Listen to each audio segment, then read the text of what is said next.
విసుగే చెందక కృషి చేస్తేనే అమృతమిచ్చింది.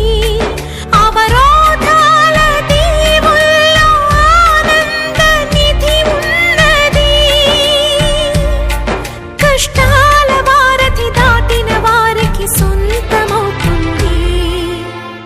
తెలుసుకుంటే సత్యమిది, తలచుకుంటే సాధ్యమిది.